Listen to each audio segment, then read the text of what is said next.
আমাকে অনেকেই অনেক রকম জ্ঞান দেয়, তার মধ্যে একটা জ্ঞান, money is not important in your life. লাইফে সুখে থাকাটা ইজ ইম্পর্টেন্ট। মানে টাকা ছাড়াও তুমি সুখে থাকতে পারবে, এটাই ওদের বক্তব্য।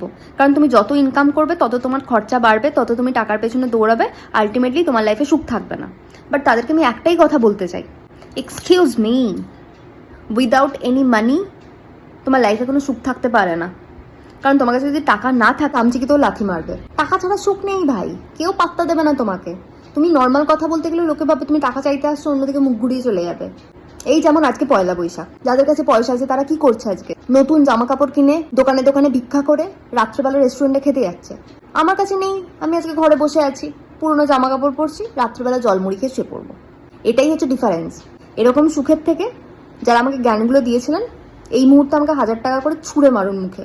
আর সকাল থেকে যারা হোয়াটসঅ্যাপে শুভ নববর্ষ পাঠাচ্ছেন, তারা দয়া করে আমার কাছ থেকে জিপে আর ফোনপের নাম্বারটা চেয়ে আমাকে 1000 টাকা করে পাঠিয়ে দিন। 1000 টাকা যদি না পাঠাতে পারেন 500 টাকা পাঠান, 500 টাকাও যদি না পাঠাতে পারেন তাহলে 200 টাকা পাঠান, আর 200 টাকাও যদি না পাঠাতে পারেন তাহলে 100 টাকা পাঠান। আমি প্রচণ্ড ফ্লেক্সিবল টাকা নিতে, কোনো অসুবিধা নেই, বুঝেছেন? টাকা থাকলেই সুখ থাকে না, টাকা থাকলেই সুখ থাকে, আদারওয়াইজ সুখ থাকে না।